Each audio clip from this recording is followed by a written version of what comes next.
Kantara chapter 1 ದಾಖಲೆ break. ಕೇವಲ 21 ದಿನಗಳಲ್ಲೇ 1,000 ಕೋಟಿ ಕ್ಲಬ್ ಸೇರಿದ ಧುರಂಧರ್. ಆದಿತ್ಯ ಧೇರು ನಿರ್ದೇಶನದ ಧುರಂಧರ್ ಸಿನಿಮಾ 2025ರಲ್ಲಿ ಭಾರತೀಯ ಚಿತ್ರರಂಗದಲ್ಲಿ ಹೊಸ ಇತಿಹಾಸ ಸೃಷ್ಟಿಸಿದೆ.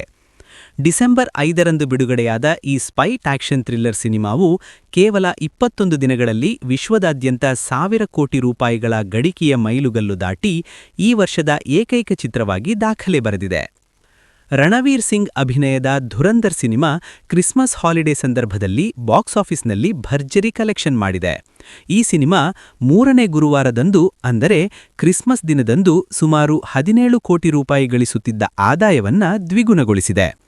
ಇದರಿಂದಾಗಿ ಧುರಂಧರ್ 2025ರ ಅತಿ ಹೆಚ್ಚು ಗಳಿಕೆ ಮಾಡಿದ ಸಿನಿಮಾ ಎನಿಸಿಕೊಂಡಿದೆ. ಇಲ್ಲಿಯವರೆಗೂ ಧುರಂಧರ್ ಸಿನಿಮಾ ಒಟ್ಟು ಕಲೆಕ್ಷನ್ ಎಷ್ಟು? ರಣವೀರ್ ಸಿಂಗ್ ಮುಖ್ಯ ಭೂಮಿಕೆಯಲ್ಲಿ ಕಾಣಿಸಿಕೊಂಡಿರುವ ಧುರಂಧರ್ ಸಿನಿಮಾವು ಹಿಂದಿ ಭಾಷೆಗಳಲ್ಲಿ ಮಾತ್ರ ಪ್ರಮುಖವಾಗಿ ಬಿಡುಗಡೆಯಾಗಿದ್ದರೂ ವಿದೇಶಿ ಮಾರುಕಟ್ಟೆಯಲ್ಲಿ ಅದ್ಭುತ ಪ್ರದರ್ಶನ ನೀಡಿ ಈ ಸಾಧನೆ ಮಾಡಿದೆ. ಸಿನಿಮಾದ ಒಟ್ಟು ವಿಶ್ವದಾದ್ಯಂತ ಗ್ರಾಸ್ ಕಲೆಕ್ಷನ್ 1,006 ಕೋಟಿ ರೂಪಾಯಿಗಳು. ಇದರಲ್ಲಿ ಭಾರತದಲ್ಲಿ 798 ಕೋಟಿ ಮತ್ತು ವಿದೇಶಗಳಲ್ಲಿ 217 ಕೋಟಿ.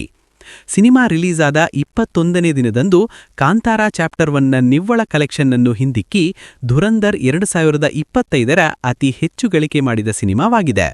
ಈ ಸಾಧನೆಯನ್ನ ಚಿತ್ರತಂಡದ ನಿರ್ಮಾಪಕರು ಅಧಿಕೃತವಾಗಿ ಘೋಷಿಸಿದ್ದಾರೆ.